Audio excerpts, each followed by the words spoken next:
Hello friends, I am the Lord Bonk and I am here with another patch notes video for Fairytale Fables. So back on March 1st we got a bunch of new things. We got new hero, we got new spells, and we have new non-AI art in the game. So without further ado, let's get into it. First up, we have our heroes, Daedalus here.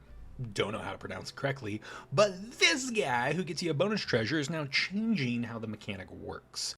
You will now get a bonus treasure the first time you select a treasure, not when you are offered a treasure, which means you can actually skip your first treasure without triggering your power. This is also great if you happen to do a dramatic reveal and become this hero when you already have something like a spyglass or a treasure map, because if you get offered a higher level treasure and take that treasure, you'll then be offered another choice of treasures with those same options of levels. So if you're able to find a level 7 treasure and haven't figured out this power yet, you'll get offered more level 7 treasures. I've confirmed it in game, and boy, does it feel good.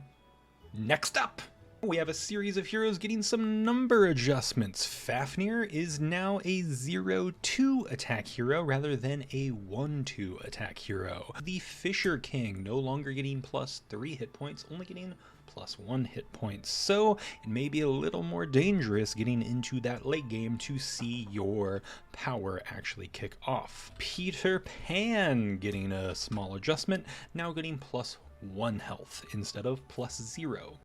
We also move on to Freya, who is technically getting a number adjustment, but is also functioning completely differently. Instead of just the next character only requiring 2 copies, you can now get 2 characters that only need 2 copies to upgrade. Freya has an easier time of looking for treasures. With that, a call out, because I love playing this hero. There is a difference between tripling a character and upgrading a character. For instance, if you complete a quest, you are not going to have Freya's power activated. So don't go and get yourself a Cluck all slayed out, upgraded, and think your next 2 5-drops are going to become a golden character. You do need to triple a character, which I believe means you cannot just get a pair of Narcissus either to activate this hero power. And last but certainly not least for heroes, we have Phantom of the Opera, who is our newest hero to join the ranks, and every 4 turns you get to cast Dramatic Reveal. Choose a new hero spell, but you get it with 1 additional hero slot. Now this isn't you get to choose from 5 heroes, you still get 4 choices, but each choice is going to be a doubled up hero selection, much like when you get the treasure of a hero's mask, where you get an additional hero, but you'll be able to get it for the rest of the game. And honestly, it's pretty cool. We are moving on to characters, and I want to start with our new real art. We have 3 brand new art in the game. We have Dwarfy here. This is going to be the new art style for dwarves moving forward. Overall, I like it. It's a little gnome-ish, but we're gonna see how the other dwarves filter out. Other new art we have is Matt Oblivion Seeker, and this is just some stellar art. Really excited to see what mages are gonna look like when they get away from the AI generated art. And for our final new art participant, we have Smiling Sprout, and comes with a bit of a number change. Instead of just 2 HP after each fight, it is moving up to 3 HP after each fight, and honestly, it is an impactful difference. So feel free to grab these out and see how you like playing it with your own playstyle. The next change we see is Brave Little Tailor, who is now a 3/5 as a 5 cost rather than a 3/3 as a 4 cost. Honestly, a pretty significant change. Romeo and Juliet gonna to be a little bit stronger in the mid game, as well as heroes that rely on scam are probably going to have a little bit rougher of a time, so keep an eye out for that. But as it is taken away, we are also given new tools, and one of those tools is the Try My Net Spider, now moved down to a 4 cost instead of a 5 cost, and we're seeing it also has unyielding. Before a character attacks me, reduce their HP to 6. So, like Brave Little Tailor, does still need a little bit of help to get across that line, but unyielding, HP to 6, all doable, also at level 4. A little bit more accessible. Also not mandatory to throw it into slot 4 anymore. Feel free to throw it in slot 1. Unyielding is a very powerful keyword. Make sure to leverage it. Couple of other adjustments. We now have Funny Cat. Funny Cat here, instead of giving +2/+1 for the fight for each cat summoned, now going to be giving a +1/+1. So Cat's still very good, just have to work a little bit harder for some of that attack. Next up, Little Mermaid is getting a bit of a buff. Slay is now going to be +2/+2 instead of +2/+1. Slay does like health. They are not all attacks, so the more slays you can get, as well as getting some more 2-for-1s with having a higher health pool, always welcome. Little Mermaid might be able to see some more play, but it is still just a 3/9 body for a 4 cost. Speaking of bodies, Galahad is now giving +10/+6, the same stat line that Galahad is bringing into the table. This is buffed up from a +7/+4, and honestly, at 7/4, it was still pretty good.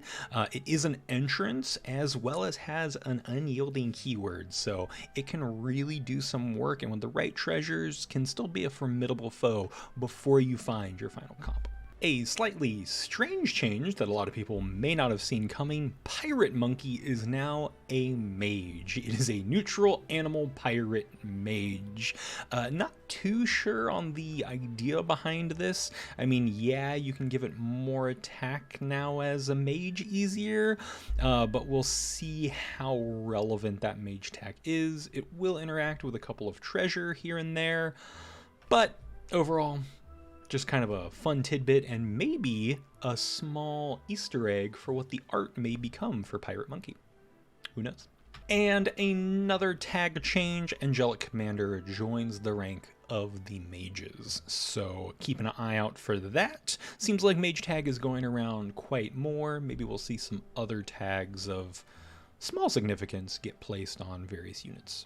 I love to see it. You love to see it. We got a dwarf buff in here. Smithy, the golden child of the dwarves, now has shield.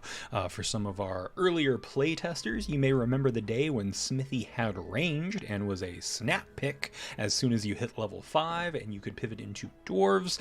Dwarves are getting some love with Smithy, as well as, spoiler alert, there are some spells that focus purely around items, and Smithy is kind of the cornerstone for that as well. Moving on to spells. This is a big one. Demon's Deal. Please remember this. You are now taking 2 damage instead of 1 damage to gain that precious gold. Gold is super valuable, but 2 damage also is. If you're taking Demon's Deals, I'd probably stay out of demons that also require you taking damage. You are going to get low hit points pretty quickly, but remember this change as well for characters like Hercules. If you really want to hit that threshold, you're going to be able to get there a little bit faster now. And it is sad to see go, but Warrior Potion is out of the game. It has been nixed. It is gone. This is the +5 attack permanently. Sometimes this was really good to drop on like a low range unit around level 3, maybe something you can't scale up yet to really pack some punch, but unfortunately it's out of the game. We are trying to minimize the amount of spells in the pool because we are moving into our new spells, which are pretty interesting. Our first new spell we're talking about is Furnace. Furnace lets you target a character. Destroy your first other character's items and buff a random item of the targeted character by 150% of the destroyed item stats. This is where we look back at Smithy's buff. If you see that Smithy is more playable now and is the thing buffing items, you're going to make a lot more sense out of these couple of spells that revolve around items and the stats of items. So we have Furnace, which lets you destroy one, get more stats, add it to something else. We also have Smithy's Hammer. Give a character's items +3/+3 permanently, which is great for dwarves, and I love to see it. The next spell that we have joining the array is Core Fusion, and I have been loving this thing. So you target a character, and then you destroy your first other character and buff the targeted character by 100% of their permanent and food stats. Now, what does this actually mean? So whatever character you have in slot 1 will get destroyed unless you're trying to buff your character in slot 1, and then it'll destroy the character in slot 2. Either way, it has a great UI with it. So you're gonna drag Core Fusion over to whichever character you want buff, and a big X is going to appear over the character that gets destroyed. And if you have a doubling effect on Core Fusion, you'll also see that your first 2 characters will have an X over them. And I assume if you can cast this on almost everyone, you'll be able to use Core Fusion to combine all of your stats on just one. This is great with things like an early owl getting turned into stats for something else that's a little bit more key to your comp, as well as a great way to pivot into other things. Like if you have a bunch of food and you need to get out of farmers because you're just not finding the pieces, well, Core Fusion can help you out with that. But make sure to take a peek at those stats, because it is just permanent and food stats. Things like auras, I don't think are going to move over, so definitely not fluff buffs. You're only going to get the permanent stats, which are always like 5/3, 4/2, not a whole lot. But you're also not going to get those entrance stats from like pirates. So no taking a Blackbeard and turning any unit into a giant multi-hundred unit. So be careful, but have fun. And last up, and certainly not least, is I do want to cover some mechanic changes. Things are going to look a little bit different in this patch, and all for the better. So first off, we are going to get Merlin and Merlin's Tower are having a slight change in how they work. They do not consume the repeat charge if you cast a spell with the heavy tag. And I have tried this out. It does work as written. It also allows you to cast spells with heavy to actually get that counter up more. So you are getting the best case of both worlds. We also have Doppel Diamond on Big Wolf now working correctly. So it's going to copy whatever the big bad wolf has in its stomach over to the copied wolf. So if you've eaten a cat cabinet and you shove that wolf in slot 1 and you copy it with Doppelganger Diamond, you will get another cat cabinet out of that wolf. So if you also have a wolf that has a wolf in it and you copy that wolf, you'll get another wolf with a wolf in it to summon whatever is in those wolves. Hopefully. Requires a lot of wolves for testing. I hope to do it on the ladder because that sounds fun. We are seeing a new keyword. There is a preserve percentage stat when you hover over a unit.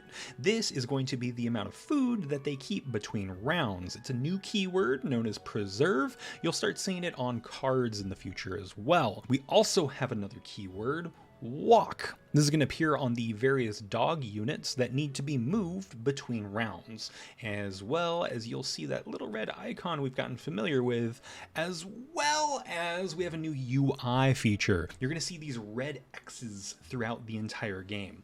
What those are going to be is a representation that their power is not active. So if you do not have enough gold to create some stars, you're going to see a red X. If your dog hasn't been walked, you're going to see the red X. And it comes up in other ways, like if you're about to destroy something with a spell like the new Core Fusion, you'll see a red X over it. So new UI, and we love to see it.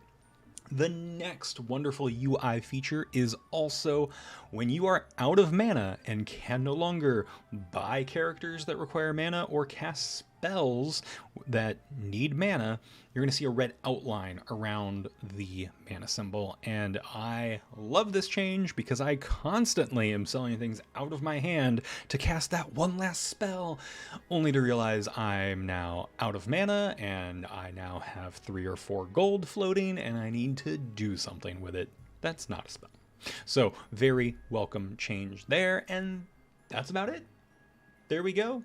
We are all done. We've got big red crosses, we've got other UI features, and I'm sure there is more to come. So please drop in the comment what you're most excited to play around and test with. I know I am personally excited to see if a big bad wolf inside a big bad wolf inside a big bad wolf will get copied with Doppelganger Diamond and give me another set of wolves, and I'm going to try to get as many wolves down as I can in at least one of my games in the near future. So if you like it, please come check me out over on Twitch, and if you like videos like these, hit that like button, hit that subscribe button. It helps me out a ton.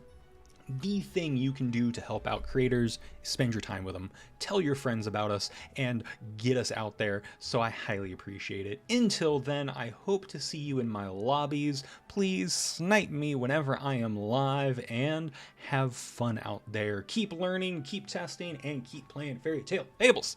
I will see you next time. Bye.